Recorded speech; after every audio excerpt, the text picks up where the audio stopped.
ഇന്ന് മീൻ വാങ്ങാൻ ചെന്നപ്പോൾ കിട്ടിയത് വറ്റയാണ് കേട്ടോ. എനിക്ക് വറ്റ മുളക് ചാറ് വെച്ച് കഴിക്കാനായിട്ട് ഭയങ്കര ഇഷ്ടമാണേ.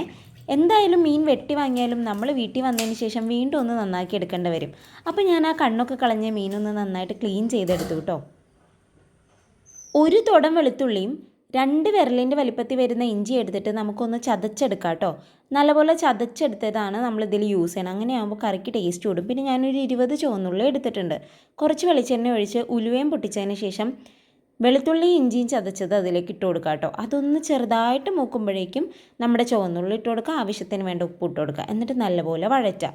ഒന്ന് വഴഞ്ഞ് വന്നു കഴിയുമ്പോഴേക്കും 2 table spoon Kashmiri chilli powder, 1 table spoon മഞ്ഞൾപ്പൊടി, 1 ടേബിൾ സ്പൂൺ മല്ലിപ്പൊടി ഇത്രയും ചേർത്തൊന്ന് മൂപ്പിച്ചെടുക്കുക കേട്ടോ.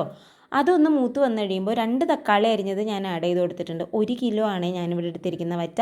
പിന്നെ കുറച്ച് പുളിയും, നമ്മുടെ ഇഷ്ടത്തിനനുസരിച്ച് നമുക്ക് പുളിയും വെള്ളമൊക്കെ ചേർത്ത് കൊടുക്കാവുന്നതാണ് കേട്ടോ. 2 പച്ചമുളക് നെടുകെ കീറിയതിലേക്ക് ആഡ് ചെയ്ത് കൊടുക്കുക. എന്നിട്ട് നല്ലപോലെ ഇളക്കുക. ഓരോ വറ്റയായിട്ട് ആ തിളച്ച മീൻകറിയിലേക്ക് ഇട്ട് കൊടുക്കുക കേട്ടോ. അങ്ങനെ അതൊരു 15 മിനിറ്റ് അവിടെ കിടന്ന് തിളച്ച് കഴിഞ്ഞാൽ നല്ല അടിപൊളി മീൻകറി തയ്യാറാവും കേട്ടോ. ദാ ഇപ്പോൾ ഏകദേശം ഒരു 10 മിനിറ്റ് ആയിട്ടുണ്ടേ. ഞാനിതിൽ ഒരുപാട് വെള്ളമൊന്നും ചേർക്കില്ല കേട്ടോ. എനിക്കിങ്ങനെ കഴിക്കാനാണ് ഇഷ്ടം.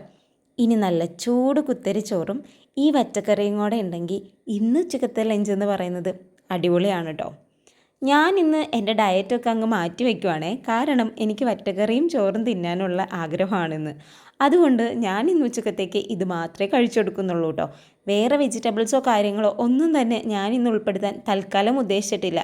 അപ്പോൾ എങ്ങനെയാണ്, എല്ലാവരും വേഗം പോയി ഉണ്ടാക്കല്ലേ.